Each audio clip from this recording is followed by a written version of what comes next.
All right, welcome back. Another new episode of the Danny Beal Show. Had a really, really nice guest on today. One of my best friends, Jenkins-Cowart.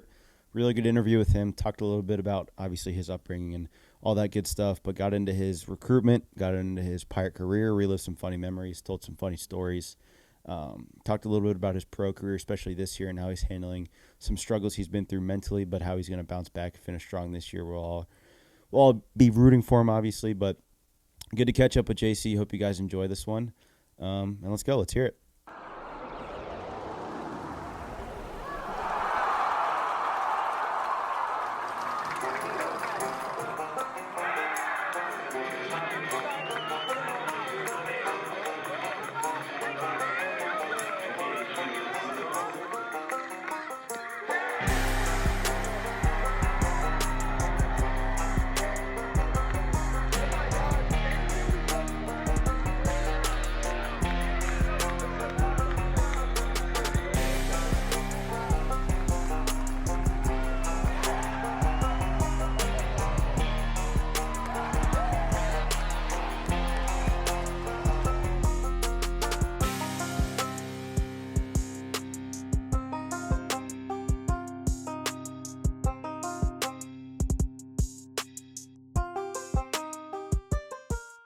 All right, welcome back. Another new episode, Danny Beal Show. This time around, it's been a little bit of a hiatus, but we had a little time to take off and got a brand new great guest back. One of my best friends from college and a professional baseball player for the Marlins currently in, where are you now? Beloit still? Oh, yeah. Big Wisconsin guy now. Big Midwestern guy. But we have Jacob Jenkins-Cowart on joining us for a little bit. But JC, thanks for taking the time. How you doing? Yeah, man, I'm good. Excited to be back. Just really needed a little taste of home, which is good because Wisconsin is really getting to me. Yeah, I can only imagine. I mean, this is probably the first time you've ever been around there, right? Yeah, I've never been to the Midwest. I guess we went to Cincinnati to play, but that's not Midwest. No, it's not the same. That's like That's basically full on, yeah. Yeah, Full I am full cheese, full da bears, You and Noak. literally. Like I'm an hour from Nowak's hometown. No way. Does everybody up there talk like him too? Oh God, yeah, It's yeah. not. It's not ideal. No, it's not. Speaking of Luke Noak, he's killing it right now. He is him. Yeah, he's playing well. Yeah, he But is. starting with you, how has your first full season of pro ball been? I know it's been rocky from chatting with you and Yeah. and guys around, but I think finding some consistency down the stretch is big for you. So how's it been so far? It's been a roller coaster. Mentally, I feel like I'm doing pretty well. Like I know that my identity is not in baseball, so that's not like I'm not living or dying on every game. But man, it's not fun when you're bad at something, Sports, especially in fact, are not fun when you suck. That is when true. it's your job too. It's like I could get fired. Um, I started the year off in low A and pretty much dominated that league. Had a great run, only about 25, 30 games. Got promoted, uh, and then it all came crashing down for a little while. I think when I first got here, it was like I kind of took a deep breath and just relaxed instead of keeping the foot on the gas pedal. Big mistake. I think I literally started off 1 for 35 or something like that. It was No pretty. way, dudes. I didn't even know that. Really? It was that bad? No, no, dude. So it was like first week I played 4 games and I went like 1 for 12 with a couple walks, no biggie. And then we get back home and I went that home series like over 28. Jeez And it Louise. was like I was playing every day too. Like I couldn't get away from it. Yeah, you're Yeah, staring down the barrel of an over day pretty literally. much every day, it felt like. Yeah. So it was crazy. And I literally had changed nothing. I think it was all just like mentally. I was kind of like, finally, I'm back with my boys. Because in low A, I was kind of the minority on that team. We had a bunch of young Latin American players. Um, I was like team dad. I felt like because I was like 22 years old in the low A. Yeah, the most mature guy on the team in your Literally, low 20s, yeah. Yeah, and got promoted, and it's like all dominated by college guys up here. So it was like, wow, like I'm good. I'm back with the guys, and then uh, hadn't really panned out. I mean, I've had some success since I got out of that little hole, but I'm still digging my way out of a 1 for 40 or something like that. Yeah. Can't really With think of that too quickly.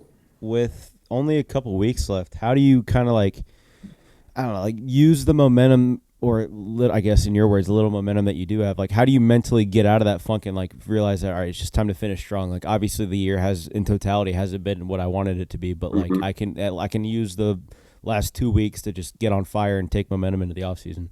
Absolutely, yeah. It's like I kind of look at it like um, whenever you're getting blown out in a game, those at bats in the ninth inning, garbage time at bats, those still count towards your stats. Sure do. So that's the way I'm looking at this season. Like I got blown out in the first half, but the second this end of the game, this end of the season still really counts. Like I really have to lock in and stay consistent with my processes and my things I'm doing every day, um, because it all counts. Like I we probably have what is it, 4 weeks left, three Yeah. No, I maybe. mean I know because So roughly 15 to 20 games. Like yeah, that seems like a lot, but it's like very small compared to the 140. I know. So it's like you gotta. I can't let off the gas now. Like it's a sprint at this point. Yeah, that's exactly. I mean, we've got this week and next week, and then we're done. I've only got 3 starts left, so it's like it's coming down to it where it's like it doesn't feel like it's ending, but you're gonna blink and it's gonna be September, and it's gonna be like, well, season's gone. Literally. I mean, it's already what, August 18th. I feel like we just got to August. Yeah, nuts, absolutely nuts. Well, we'll all be rooting for you, obviously, and we'll hope you work your way out of it and finish the season strong. But wanted to get into your career a little bit and obviously relive some memories. You were a big part of a lot of really, really good teams. So wanted to start out with you growing up in good old North Carolina and kind of tell your story about growing up and then getting recruited, playing with the Dirtbags, and Yeah. obviously turning into a Pirate legend. But give us a little bit of a background on where you grew up and how you got to East Carolina. Yeah. So Greensboro, North Carolina. Um, and I just kind of played travel ball growing up. Always knew I wanted to play in college. Um, UVA was the dream school. Was it that you because you were probably started to watch college baseball right when they were like hitting Literally their stride? 2014, 2015. I was sixth grade. They won the national championship. I had family in Virginia. I'm like, dude, I'm going to Virginia. Like, this is so sick. My helmet's Very gonna thankful fall that off I every time didn't. I run the bases. Yeah, literally. Very thankful that I did go to Virginia No kidding, right? based on the way that I felt when we played. Yeah, exactly. Jeez. But so start playing for the Dirtbags, I think the year after my freshman year. And nobody was really committed on my team. And then it all started happening at once. Like everybody's getting all these offers, and I was kind of not behind the curve, but there were definitely some guys that were getting committed and whatnot before me. But then again, you were on the team above me, Mm-hmm. and like 8 of you guys were going to ECU, right? I know, dude. I didn't. I literally have had this conversation with a bunch of guys before. Like, I wanted no part of East Carolina. I'm like, all of my I didn't friends are either. going there. I want to go somewhere else. Literally, Yeah, that was exactly what I was about to get to. That like when people started getting all these offers from everybody had an offer from East Carolina. I felt like literally. I'm like I'm not going there. They offer everybody. Yeah, exactly. You know what Yeah, I'm saying? Like yeah, they might cut me after the fall because they don't have enough room. yeah, exactly. So next thing you know, I go to this like camp at Virginia, and I'm talking to Coach O'Connor, and I'm like, I want to be a part of this program. This is the place that I think is for me.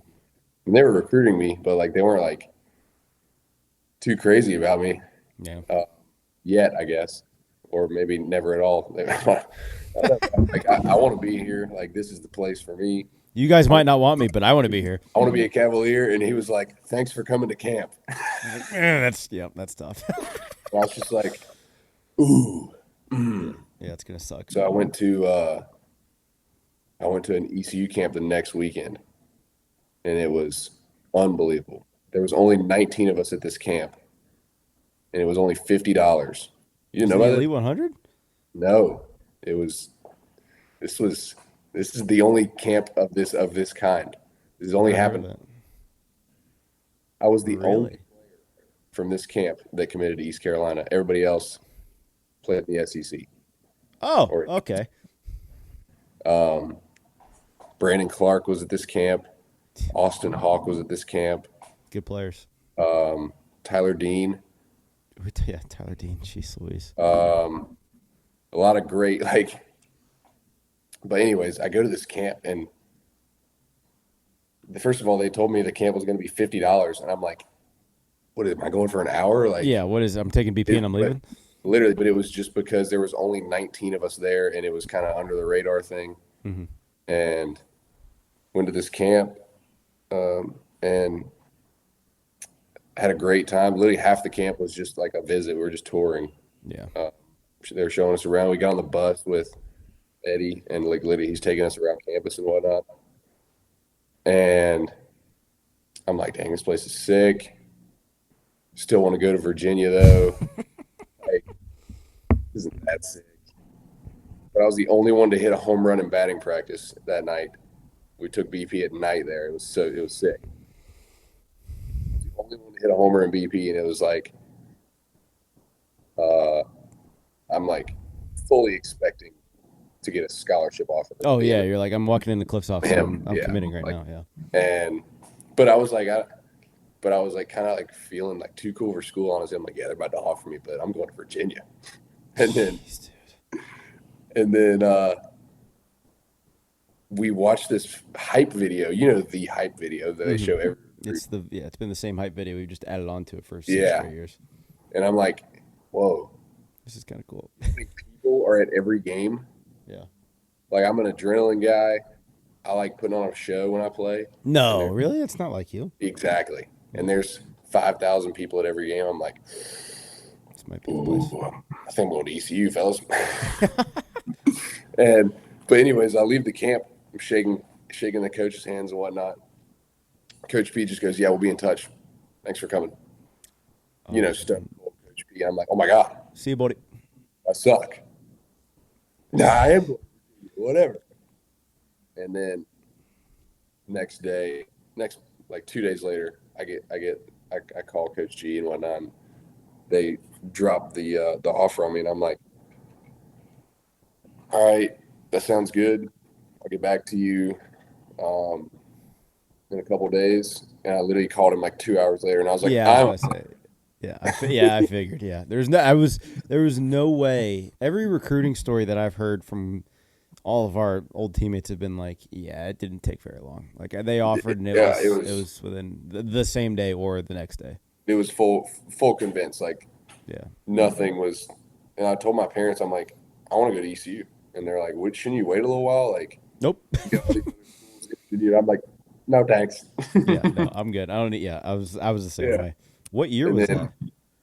it's my sophomore year, 2019. God, jeez, So Louise, bro. Right before yeah, COVID.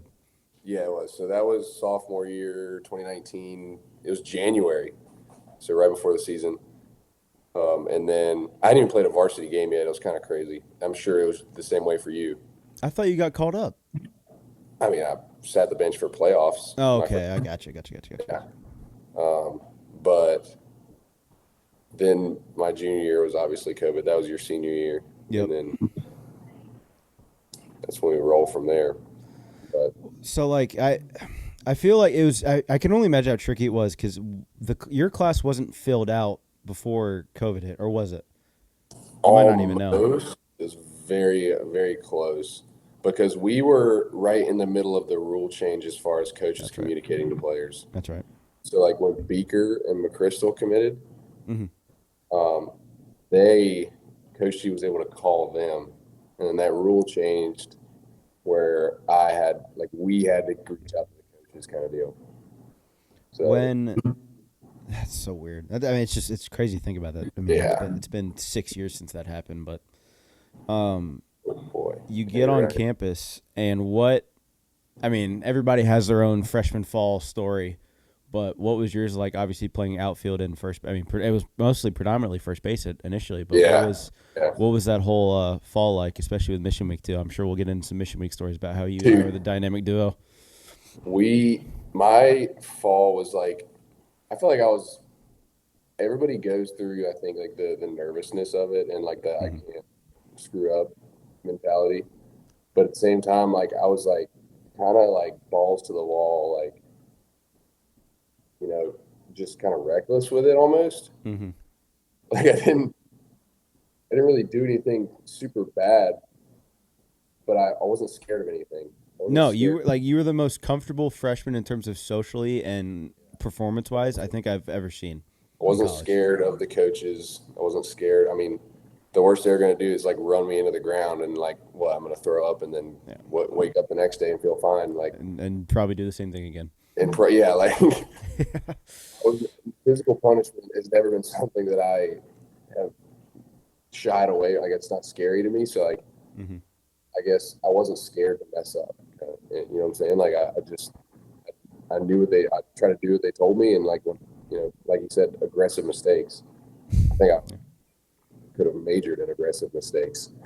That was your thing, was aggressive mistakes. But they appreciate that. That's what they want Yeah. freshmen to do. They don't want them to be passive. Yeah. I remember, like, Coach P, man, when I was an infielder, Jeez Louise, dude. like, I remember, like, one of the first days, it's super hot, super dry. The dirt is super dry. Um, and kind of hard on the infield in the fall, early months especially. And like I remember, like I go to backhand a ball in the hole and just like slip, and like cleats, like it was like I was sliding on concrete. I hit It the was. ground. It's literally a parking lot. Yeah, and I get up and I just hear like finish. So I finished the Uh, play, and then like afterwards, he like Coach B like pulled me aside after an ED, and he's like, "Hey, the best the or what did he say? I don't remember the how he easiest way to started pitch it. Coach Palumbo off. No, but it was more like he basically said, bad players are on the ground. Little leaguers are on the ground. I have to tell my 8-year-old to stop falling down the baseball field. I don't want to have to tell you that. Yes, sir. And I was like, Okay. he's like, dude, I know you didn't mean to. Like, he's like, I understand you slipped, but like, if you can't control your body, you're not gonna I mean, that is one thing that I will always appreciate about Coach Palumbo is he does not mince words. He pretty much always tells you how it is. play. Yeah, I mean, it was so. It's so. I felt like an idiot in the moment, but it was so true because it's like you can't put guys on the field or they're gonna fall down on No, them. of course It's not. And not how it works. that's why you got moved to That the was pretty outfield. much my ticket to right field. What was that transition like? I mean, you hadn't played outfield in high school, right? Nah. So growing up early, I was a catcher and an outfielder on like my little travel teams Hmm. until about 8th grade, and I started playing first base because I grew too fast and it hurt to squat and all that. Yeah, figured. And started playing first base and basically ditched outfield for that. I even played like a couple innings of shortstop and third base in high school. It was first and third were the two main ones, and then I like moved over to short when our shortstop went into pitch. It was kind of crazy. That was horrible. That yeah, that sounds miserable. I fell down on a ground ball at shortstop. I remember that You're an specifically. 8-year-old. I fell You're the down. equivalent Like to an 8-year-old. I should have known. Yeah, But exactly. going to the outfield, I don't know. I felt like it came naturally to me. I mean, um, You certainly had the arm for it. yeah, yeah, yeah. Yeah, That was one. I could not control. That's another reason I was an outfielder. yeah, It's like I could not. It was like a fire hose. You ever seen those videos of them trying to catch a fire hose? That's like, yeah. It's yeah. spraying. Yeah, That exactly. that was that's the arm. But Still is. you ended up yeah, still is exactly. You ended up having a really good year though. I think I don't. I mean, you can kind of tell the rest of the story of the fall in terms of how you finished performance wise, baseball wise, and Mm-hmm. then Mission Week and stuff like that. But obviously, you turned into the man in the spring, and it was a great year. You kind of, I mean, you and Bryson were like the dynamic duo out there. It was like father and son, and you guys were just lighting the world on fire. Which led to Texas, and we'll get into that later. But kind of wrap Yeah. up the fall and take us into the spring on how you were mentally and physically going into that year and how you performed. So I just remember they wanted me to gain weight, and I like took it so serious. I was literally at 8 a.m. classes in the fall, but I was like, the dining hall didn't open it until 7:30. I was like, how am I going to eat breakfast before class? And anyways, I would just wait at the door for it to open. You'd be cranking shakes playing poker with Yeah, us. I would wait at the door in the mornings, eat. Walking to class, I'd eat a couple pancakes and eggs, and then after class, I'd get a second breakfast, uh, get a early lunch, like I don't know, Just probably eat until 12 you literally o'clock. didn't feel. Yeah, exactly. Just eat Yeah, and and eat. then I'd go to the field and like take food to the field and eat. It was honestly kind of crazy. I was eating like 5 or 6 meals a day. Kept the lights on in that place. Good old Todd. I gained 20 pounds in that fall, You and needed to though. I needed to. It was bad. And I got up to like 215, and that's when Mission Week came around, and I was like, literally, I think that was like peak physical fitness. Without a doubt. You were a fish.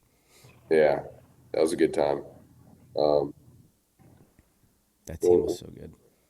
what was our orange crushes? The orange sub crushes. Yeah, So we were the orange subcrush. It was like you, me, Bryson, Mayhew, Amac. Like that was a squad.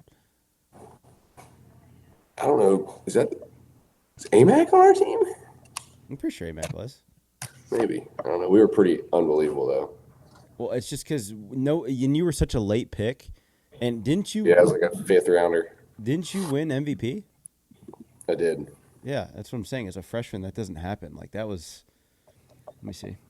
I don't really It know. was. It was Bradley Wilson, Danny, Joey Rezick, The Bryson. No, Amac wasn't. It was Bryson, Wiz, Nowak, and you. That's what it was. Noack. It was Wiz. I didn't think. I thought Wiz was Yeah. Amac. Good Yeah. times. That was a crazy time.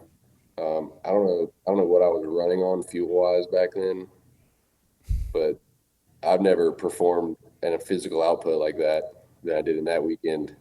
I don't think ever. Yeah, no doubt. I don't think any of us did. Today's episode is brought to you by Curtis Construction. Proudly celebrating 65 years of excellence, Curtis Construction has been going since 1960 and has been dedicated to servicing commercial roofs with quality, integrity, and unbeatable service. From replacements and restorations to repairs, inspections, and emergency services, they've got you covered. Whether you need a trusted roofing partner or want to learn more about the trade, you can visit Curtis Construction at curtiscc.com or give them a call at 252 523 1078. That's 252 523 1078. Shout out to Kelly Casey and her team for supporting the show. They're huge supporters of ECU baseball and a lot of the players as well. And I appreciate you guys and thank you for sponsoring the show. This episode is brought to you by Crush Vodka, the official vodka of the ECU Pirates.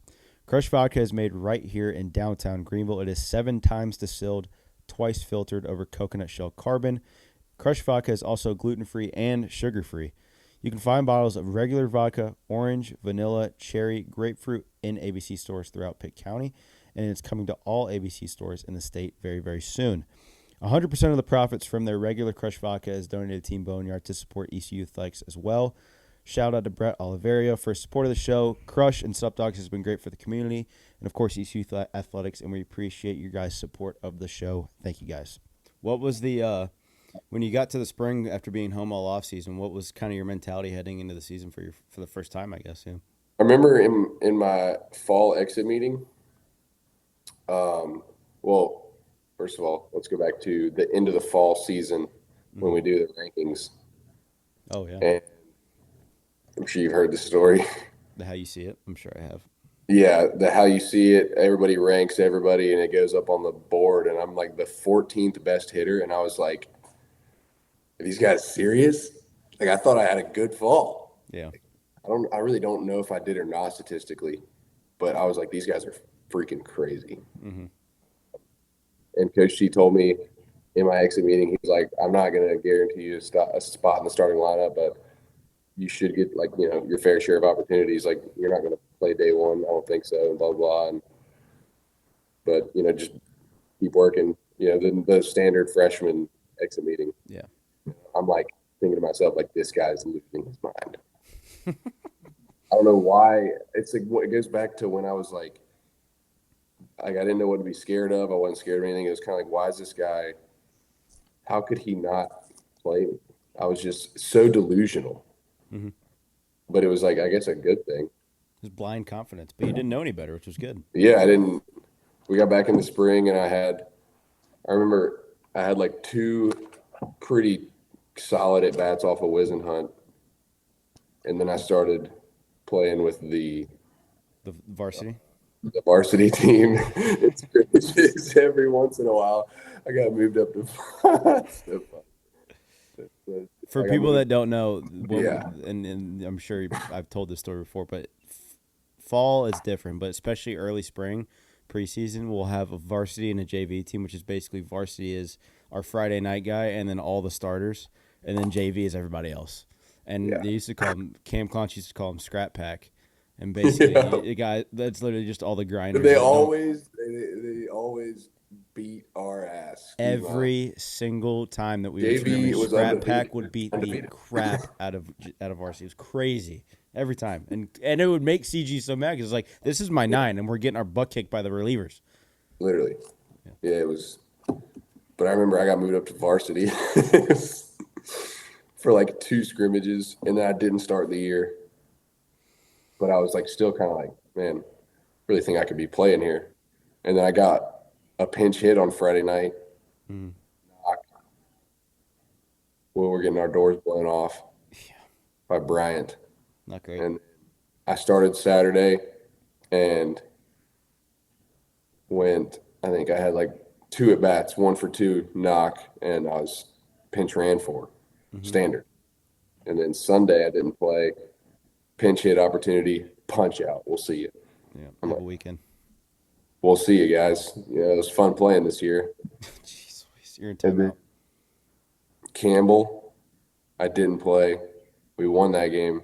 I didn't play the first two games against UNC, and we got our doors blown off those two games. And then I had that crazy game on Sunday against Hmm. UNC that pretty much, I think, solidified it.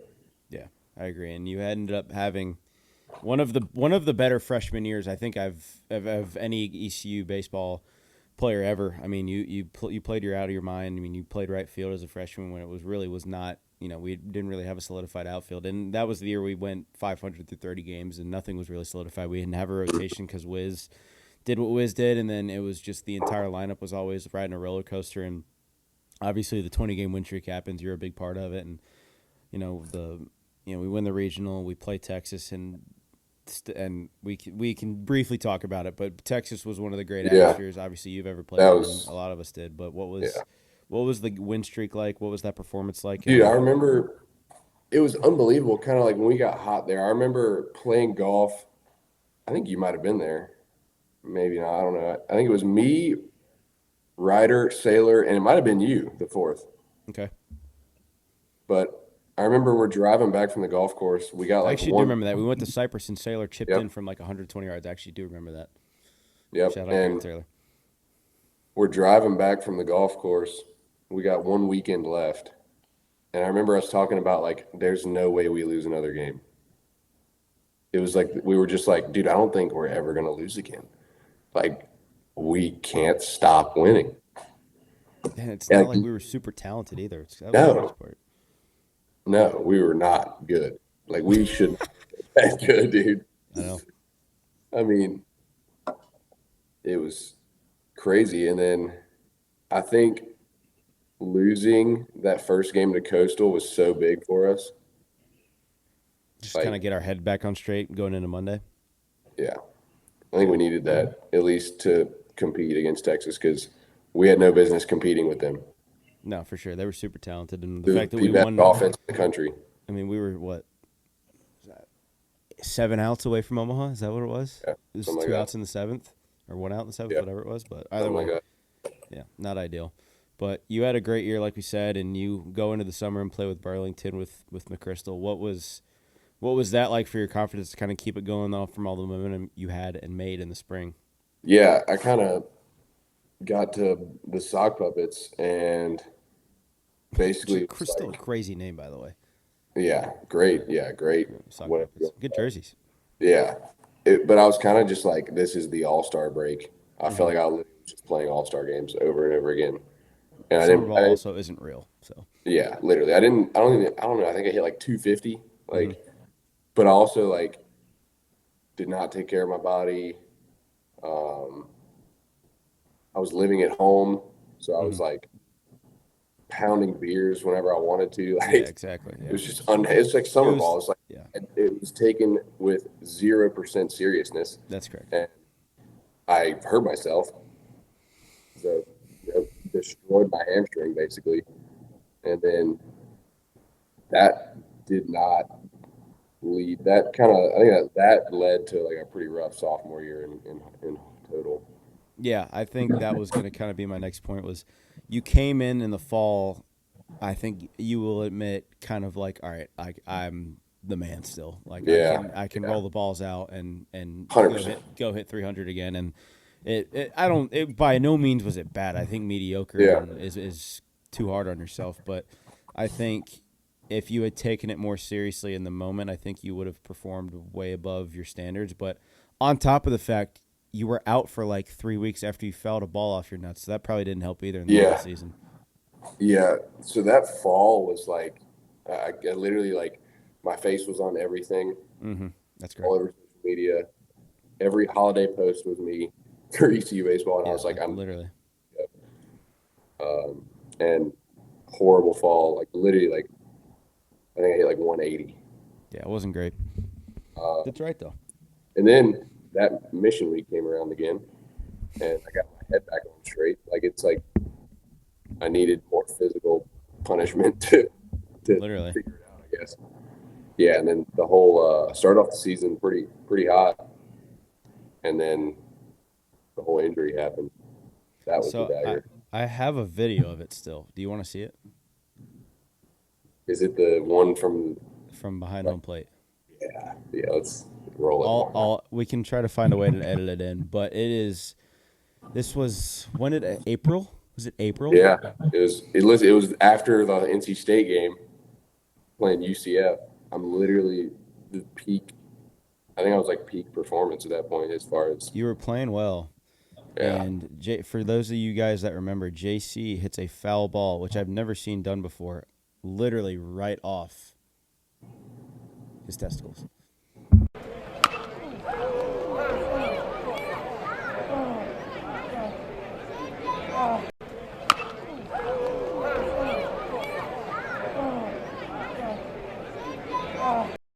But the fact of the matter is the fact that he almost right there. Yep, that's gonna leave a mark. And the fact one that I still have that video is pretty cool too. You were how long were you out for? Because you almost there was almost a procedure. There was a procedure, Beal. Well, I'm in terms of like losing one is my point. They had to go in and save that thing. Sure did, sure I did. mean, He's still breathing too. yeah, he's just they're not gonna go into that. But yeah, it was only 2 weeks, believe it or not, and it should have been 3 or 4. Mm-hmm. But We needed you. yeah, and I wanted to play. We weren't playing great, I don't think. Mm-mm. Um, and I played a baseball game like I think before I lifted for the first time. It's kind of crazy. Yeah, Uh, nuts to think about, but still. I really wanted to play, and I basically told them like the training staff did everything to give me the best opportunity to be healthy and take my time, and I wanted no part of it. Shout them out. Doing their job. You just wanted nothing to do with it. They wanted, they took everything by the right procedures, the right return to play, return to practice, and I had none of it. I was like, I'm playing, I'm fine, Yeah. and I was not fine, and it You led wanted yourself. to crashing downfall of Mm-hmm. the rest of the season. I lost weight. I was like just slow. Everything I was doing was slow. Mm-hmm. Um, but I think a lot of us that year, especially down the stretch, were kind of shadows of ourselves because Star was playing on one leg. yep. I was throwing every game, and my knee was about to explode. Mm-hmm. We still really didn't have like we had Trey, but Root was a freshman. Spivey was bouncing back from the bullpen to the rotation. Saylor was being an opener that ended up going like 4 or 5 innings every out. Like there were so many things that had to go right that year. On top of the fact we lose the first game in Clearwater and then we win the rest of the week and then get to Sunday and then lose again, and it's like we're running out of gas quick. And the Yeah. fact that I think we lost in Virginia, personally, I think set us up for the following year. Yeah. Absolutely. That's what I was getting at the start of the season, or at the start of the season, the start of this episode, when I said, based on the way that I feel when we play them, like, it's very good that we lost to them because I very much dislike the Cavaliers. Yeah, for sure. And For sure. we lost that. We lost that. And I feel like that, like, we were like, all right, we're not losing anymore. Yeah. I I think the important part was I think we had a lot of guys coming back, and we had a lot of guys that we were all close with coming back. Like, Yes. yeah, it sucked that Spivey and Hoover and Saylor were graduating, but like the fellas were coming back to play some baseball. Like Yeah. Trey Like, was going to be Trey, Root was going to be really good, you were going to it be was really good, like Shank was going to be good. our two classes, I think, were very close to off the Dude, field. that was one of my notes. That was one of my notes. That That, was yeah. bar none the funnest year of baseball I've ever had because of how close we were. Yeah. Literally. It was crazy. Yeah. This episode is also brought to you by Caroline Cook Homes. Caroline is committed to helping you find your dream home, selling your property for the best possible price, and providing top-notch real estate services in Morehead City, Atlantic Beach, Greenville, and Winterville. She is dedicated to providing personalized attention and expert guidance to meet all of your real estate needs. Whether you are a first-time homebuyer or an experienced investor, Caroline is here to help you navigate the complex and ever-changing real estate market. She prides herself on local knowledge, professionalism, and commitment to exceeding your expectations. Explore her website at carolinecookhomes.com. That's carolinecookhomes.com to learn more about the services Caroline provides and the properties that she has to offer. Contact her today to start your real estate journey at carolinecookhomes.com. Again, that's carolinecookhomes.com. You can also reach her at ccookrealtor@yahoo.com or at 252-341-1992. That's ccookrealtor@yahoo.com or at 252-341-1992. Thanks, Caroline, for supporting the show. Another big thank you to Randy and Mary Ellen Cole. They are two people that bleed purple and gold and love ECU athletics and supporting athletes. I truly appreciate you guys for supporting the show and everything that you do and being a big part of what ECU athletics and ECU baseball has going forward in terms of NIL, fan support, and being at every game and supporting us whether we win or lose. If you guys get a chance to see Mary Ellen or Randy out in the community, please be sure to give them a big shout out for supporting the show and, of course, ECU athletics. Thank you, guys. But you ended up you went to the Cape after 23, correct? Yes. What was that experience like? So, yeah, so I went to the Cape after 23, after the sophomore year, and I was just, like, physically, like, out of it. But this time, like, I was taking care of my body, like, at least doing my best to, because this is, like, you're playing in front of 30 scouts every game. Mm-hmm. This is not your normal summer ball. This is how you get some money. Like, you can have a great summer on the Cape and have a average to below average season and still get paid. Like, it's very important what you do there. And I took it serious, and then my body was like, yeah, you're done, Buster. Yeah. Take it on back to Greenville. You need to rest. But I think you still taking it serious set you up for what was a really good draft year. And I think we've heard different stories from different guys. And even Coach G has told stories about different guys about sometimes, especially in their draft years or even the summer going into their draft year, they're worried about the wrong things. They're not worried about, just winning the game. They're worried about, I got to play well to get drafted. I got to do this and that, and because this scout's coming, so I got to play better, like whatever it is. But I think you and your class as a whole, I think was really good about, we're here to win. Like we're here to win and go to Omaha. We're not here to get drafted and get paid money. Obviously, it's nice at the end of it, but we're going to focus on the guys around us and guys in the locker room and stuff. And I think that set us up, like we talked about briefly earlier, for what was a really good 2024. But what kind of was your mindset going into it? Was it more like, let's go to Omaha and let's win, or was it more about, I need to play well and Omaha would be a nice bonus? But at the end of the day, professional baseball is still the goal. I just remember, like, feeling so mad and just disgusted over the way 23 ended, personally and for the whole team, that it was like I'm going to do everything I can to literally not lose the game this year. Like, I feel like I really, and we all did, we took that step. Yeah. Like we're not screwing around anymore. Like, this is now or never. This is the best team, probably on paper, like one of the best teams ever. Without a doubt. Just look And at the certainly roster. in ECU history for sure. If you just look at the roster and it's like, this is it. We got to go. Like, Yeah. there's no do overs anymore Mm-mm. This is this it year. with this group. Yeah, for sure. This group is being dismantled. Mm-hmm. And Coach G always said, like, you don't even need to worry about your own performance. Like, if you just worry about winning, you're going to play well. Like, obviously, if we're winning games, people are going to be playing well. That's how Mm-hmm. winning works. So that's basically how it was, man. I was like, I think all of us, especially the guys that were on the draft radar, really were like, let's just lock in and win. And as a The rest to take byproduct, care of itself. Yeah. I think it was important too, especially down the stretch, because we collectively didn't really know if we were going to host. Like we were super on the bubble. Like it was very up in the air heading in the conference tournament too. I think we all thought we deserved it, of course, but it was up in the committee's hands, and we didn't end up playing. We were close to doing what we did the year prior, but we didn't make it back to Championship Sunday, and we thought, well, that's probably it then. yeah, Luckily, Big John Gilbert's on the committee, and that helped us out a ton, and we can say that now. But yeah, he got us the host, and I remember being at the house and being like, there is zero like we're going we to were Tennessee. there watching the Final Four We out front yard. You don't Final remember Four. Final Four for what? that? No, it wasn't the Final Four. Sure wasn't. That's Final Four's in April.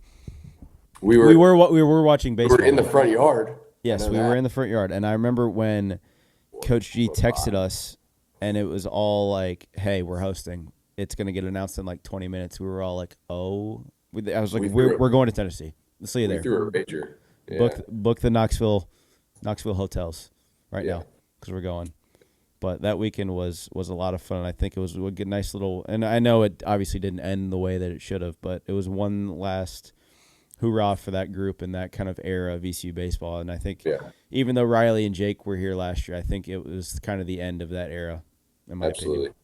Absolutely. I feel like that group left a pretty elite legacy as far as I feel like our 3 to 4 year span was pretty crazy Yeah, it was a run that on and off the field. I no doubt. I think it's going to be one of those things on and off the field. It's going to be tough to replicate. Yeah, Whether it's the trophies, the rings, or just like the vibes and the good times off the field, it's going to be tough. What dude, was were you about to say? I was talking to Shank the other day just about catching up. It's my guy. It's my roomie. Sure. And we were like totally in agreement that we would go be freshmen again right now if we could. I mean, like, yes, go back and be 18. And the crazy part is, I don't think any of, like, as much as some of the times it did suck, especially as a freshman, I don't think we'd change a thing. Zero. They'd went do it through all some- over again. I made some really crazy decisions that freshman year. We all did, like, but that's the point. that's the exactly. I would literally do the same thing over again. Yeah, exactly. But you ended up getting drafted. Very, very cool opportunity to see, and pumped for you guys, and a very big draft year for the Pirates too. But what's your draft story? What was that moment like when, like, where were you? Who were you Yeah. with? All that good stuff. When you got the So call. I thought I was going to get drafted a little bit earlier than I did, Mm-hmm. and I knew I wasn't getting drafted on day one, but I thought I was going to maybe like third through the sixth round, Sure. and it's me and just like some hometown buddies and my parents sitting in the living room watching, and the third through the sixth round passes, and I'm like, Pissed. oh, I'm going back to school. I'd set my bottom number as far as signing bonus, and I was like, I'm not taking anything less than this. If not, basically my agent put it in a way. He was like, "What? How much is your senior year worth? And if they're giving you less than that, you're going back to school." And I was like, "That is pretty sick." It's a good way to put it. Yeah.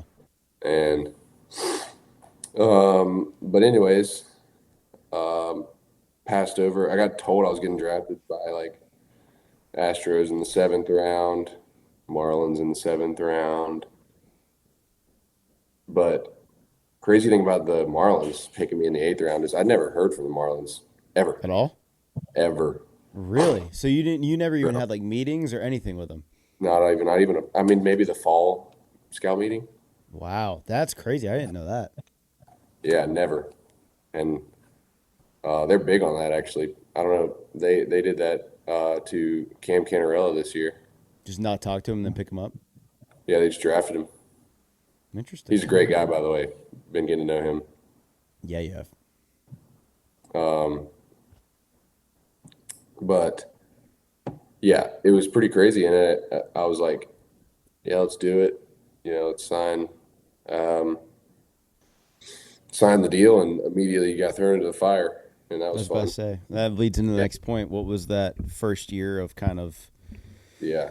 yeah, I mean, literally, and I feel like that's what sucks so many times about guys that end up in pro ball is you could just get thrown into whether you're a pitcher or a Oh yeah. hitter, you get thrown into the fire right away, and it's like you got to sink or swim. What was that first couple So months like of dealing with that stuff? when I first got or sorry, yeah, when I first got drafted, my agent was telling me during the draft when I was getting passed over that it's like they're just worried about like you're not hitting the ball hard enough. Hmm. Um, yeah, you hit the ball over the fence, but not far enough over the fence. Apparently, like that's literally what it came down to is like the analytics of how Hmm. hard I was hitting the ball, and I was like, well, I guess let's pick up my leg and have a giant leg kick and see how far I can hit it going into pro ball. I'm sure that went And over well man, when I hit the ball, it went really far. when you hit But it. when I hit it, Yeah. and I just thought that I could just go in and pick up my leg and swing and be fine. And man, I punched out at like 45% Jeez Louise, dude. in like 30 games last year. Yeah, That's why that's not, I repeated low A to start this season, which was very good for me. I did not like a bunch of the guys that played in low A last year started in high A this year. yeah. Just, I feel like it was And important for you to gain some momentum. I needed some success, man. Hmm. Like it was because I was bad. It was just like such a reckless thing for me to try, but like, why would I do it any other way? Yeah, exactly. But Um, yeah. The good thing is you're all where you are and you're meant to be there and you're there for a reason. So the fact of the matter is you're going to finish this year strong and you're going to go into the offseason with some momentum. And along the way, though, you did get a new dog, which is really, really cool. Tell yeah, us a little bit about Nala. jackpot. There she is right there, actually. Oh, There there she she is. is.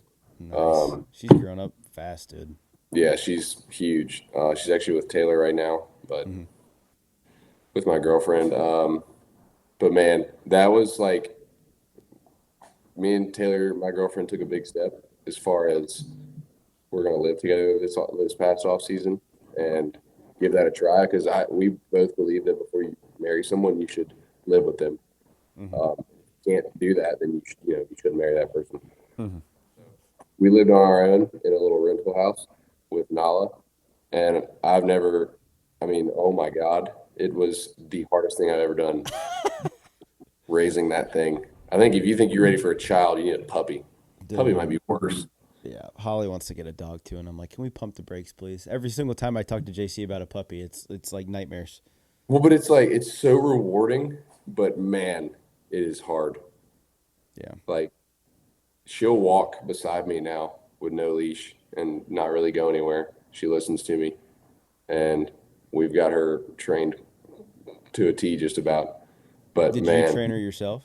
yeah, it took forever, like hours, and it was very But hey, look at rewarding. her now. Look at her now. Literally, it's like so many hours of sleep lost, but Oh, like dude. that's the hardest thing is getting them to sleep through the night because before they get taken home, they're sleeping next to all their siblings. Hmm. Next thing you know, they're sleeping alone in a cage. Yeah. How would you feel? Literally, it's all fun and games until you think it's bad with a dog. Just wait till you have a freaking human running around.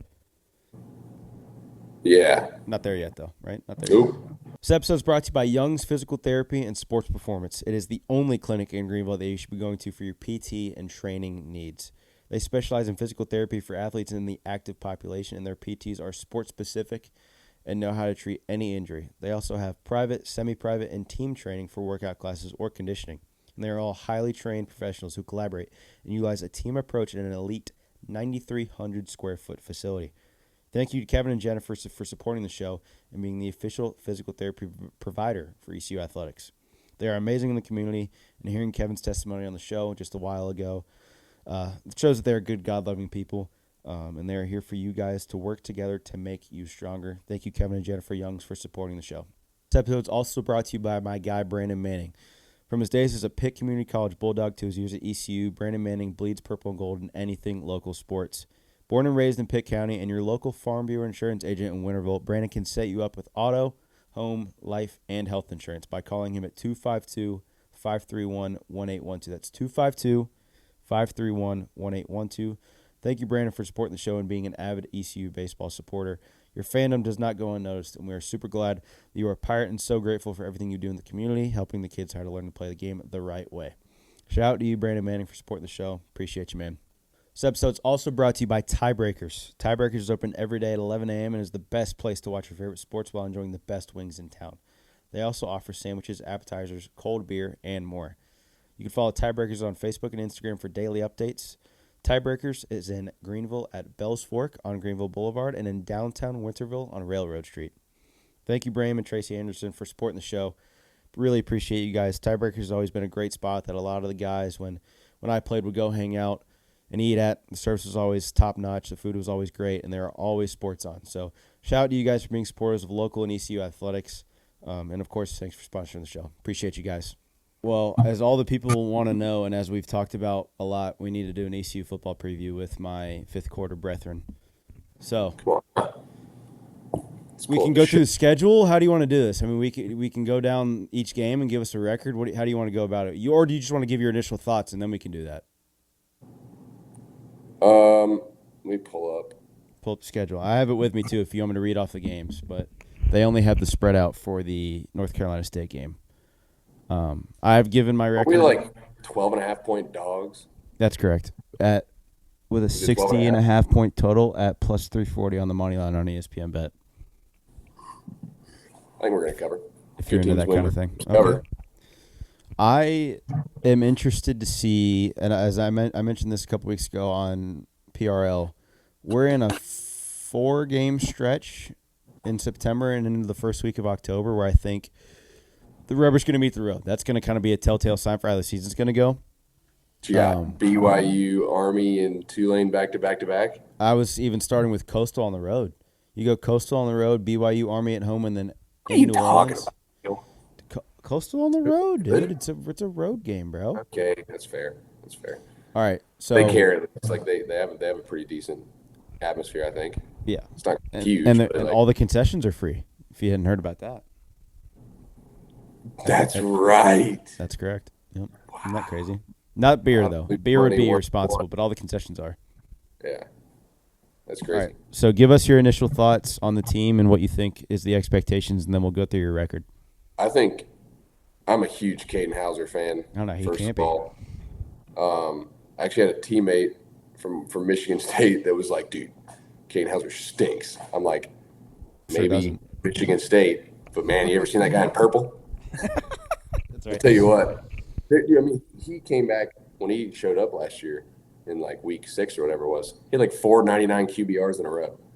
Yeah, I mean, he was even that. I remember that Thursday night game. Who were they playing, Jarrett? When he lit it up and they won. That was a Thursday night game, and I remember. Did Gardner Webb? It might have been what?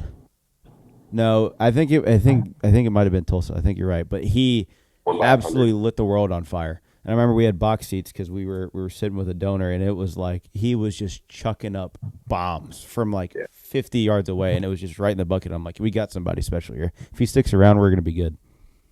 And, man, I feel like he had the greatest opportunity to leave and be an NIL demon. But, man, very thankful that he's got a good head on his shoulders. And we just did a bunch of interviews. Pirate Radio did at ECU Football Media Days. So around when this episode drops, go check those out if you want to get more on that. But JC, let's go through the schedule and let's get your record here so we can put it on recorded tape so we can check back at the end of the year. But game 1, are we beating State in Raleigh? God. I said yes, if that helps you. I think they Then will. yeah. Okay. Then yeah, we are, dude. Why not? All right. So you think we're losing I mean, to the Camels it's a at home trap. game 2? What a trap game. 12.5 is crazy. It started at 14.5. Started at 14.5. Yeah, you know how many people? It's kind of hard to move lines that much. Like, you know how many people bet that cover? That's correct. All right, so that's 1-0. Campbell at home the following weekend. By 6 100. o'clock. 6. Okay. Poor Camels. Following week, Saturday 7:30 at Coastal Carolina. Oh, I guess. I mean, yeah, I don't think we lose that, right? For the What do you record, got? JC's also the guy that's like win. All right. Yeah. All right, Think we're following week. losing that game? You never know. Following week, Dude, what did Saturday. you got? I'll tell you at the end. Okay. Following week, BYU at home. Not sure of a start time yet. Looking probably noon. I know there were rumors of College game day, but BYU at home. No. Okay, No, no, I that's don't all think right. So that's what 3-1. Following College week, game day. You know how sick that would be? somebody, because BYU's top 15, top 20. Yeah, top and we 25. got. If They're not we, ranked. I thought they imagine were we ranked. start, All right. you know. All right, so you can take those college game day dreams away. It might have been Chandler Honeycutt, but he was saying how cool it would be if we were undefeated and BYU was undefeated and college game day came to Greenville. Not going to happen, but would be cool. Following week, Thursday night, 7:30, ESPN. The Army. What are the Black Knights? Black Knights. It's the Is East that Carolina Bryson Pirates. Daly Cat still there? That In quarterback Dowdy. that No, name? he's not. But they're still running the same offense with a really good coach. We lost a lot of D line last year and seniors too. So let's go with 3-2. Following week, Tulane Green Wave, New Orleans, Thursday Tulane? night at Tulane. Lost, sadly. 3-3. Home against We have like 5 Thursday games. What is that? 3 Thursday games? Yeah, we have. That's criminal. Thursday, 7:30 kick, ESPN, Tulsa at Dowdy, That's a win. 4-3. At Temple on a Saturday, first week in November. What do you got on that one? I'm not telling you till the end, dude. Go. Win. Home against Charlotte, 11/8. Jarrett, start barking. We have to win that. I will You would think. probably freak. Yeah, we'll all freak out if we lose that one. All right, so that's what, 6-3? Yep. Home versus Memphis Saturday. I think that's a trap game. I Okay. think we're hot, and I like Memphis. Okay, that's 6-4. At UTSA the following Saturday. Loss. Okay, it's Do they 6-5. still have Bryce McGowan? Is that his At- name? Who? Bryce McGowan, the quarterback at UTSA, is still there? Owen McCown. Not even close. Bryce McGowan, I'm pretty sure plays basketball. Following week at FAU Saturday. Name last name. Last Win. week of November Saturday. Last game of the year at FAU. 7-5. Win. Is that it? 7-5, or did I go 8-4? 7-5. All right. I think that might be Memphis now. 'Cause I got Okay. 8. Well, here's. I think we beat State 1-0, beat Campbell 2-0, beat Coastal 3-0, go on a 3-game losing streak with BYU, Army, and Tulane, and then win out. Actually, no, I lied. Don't win out. Oh, We go 1-0, 2-0, 3-0, 3-3, beat Tulsa 4-3, beat Temple 5-3, beat Charlotte 6-3, beat Memphis 7-3, lose to UTSA 7-4, beat FAU 8-4. That's what I got. yeah.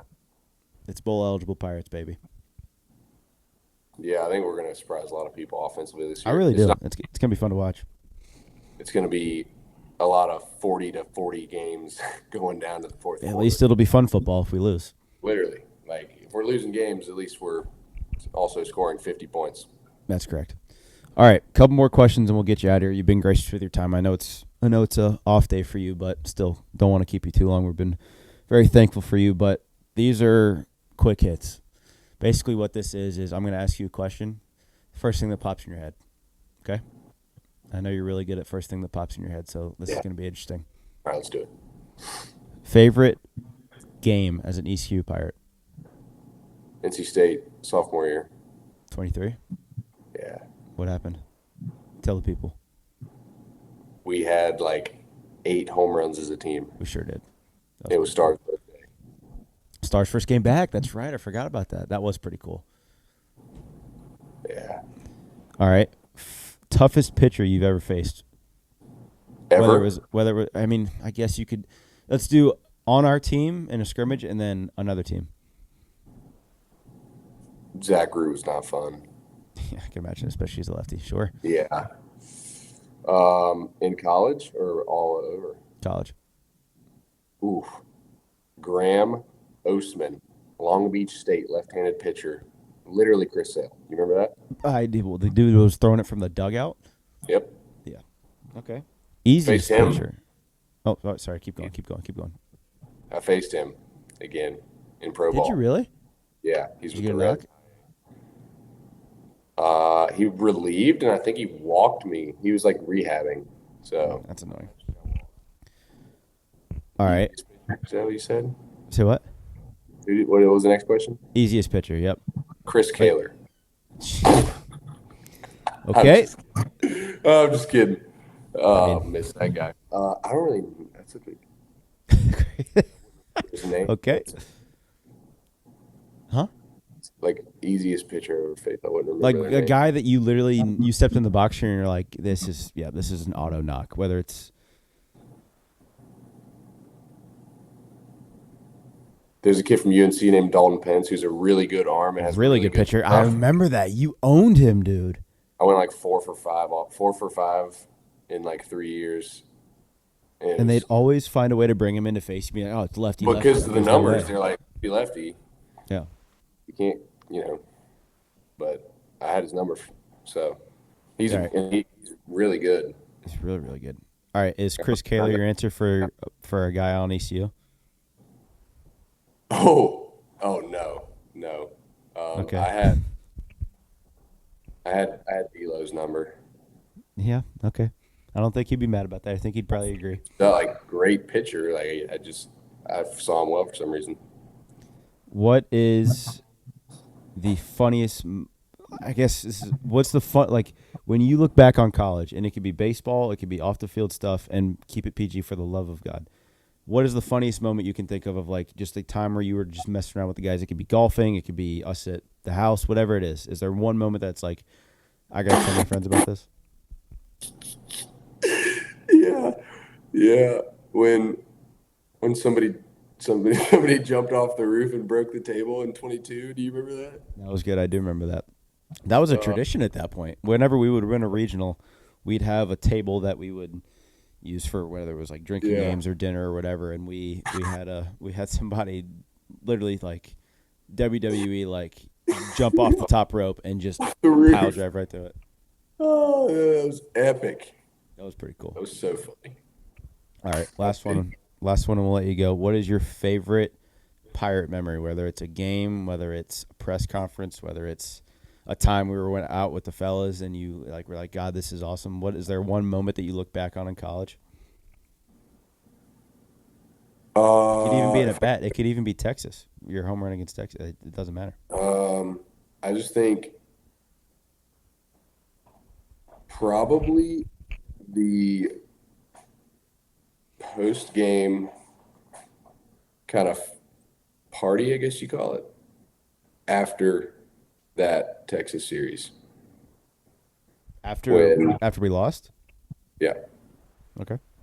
Why? No. Let's go with the regional. That's what I was thinking of. After the regional. After we beat Coastal.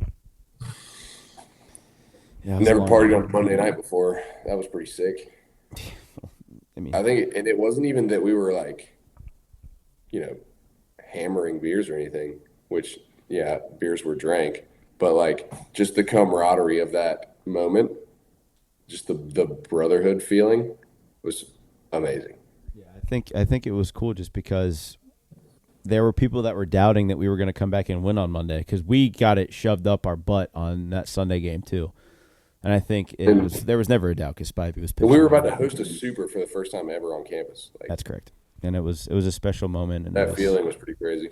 Yeah, it was. Yeah, I do a lot of things for guys like Tyler Broad or guys that didn't get to experience those kind of home regional games and stuff like that. But yeah, it's a moment and a feeling that you surely can't recreate unless you're in the moment. But JC, dude, thanks for coming on the show. Glad we got your story in a little bit. I know you came on earlier in the season, kind of kickstart your pro season, but glad to know that you think the Pirates are going to be bowl eligible. That's pretty cool. Absolutely. But thank you for taking the time, a little over an hour, to come hang out with us. Absolutely. Well, isn't it an hour? Yeah, a little bit. Oh, that flew by. All right. Thanks, JC. All right, we'll see you. All right, that was JC. Good to hear from the kid. Obviously, a guy that a lot of Pirates fans love and appreciate for everything that he did while he was in Greenville. But no, great to catch up with him. Nice to hear his backstory a little bit, growing up in Greensboro and hearing his recruitment, his draft story, all that good stuff. But nice to catch up with him. Hope you guys enjoyed the episode and be on the lookout for more episodes in the next coming weeks. But yeah, thanks for watching. Hope you guys enjoyed it.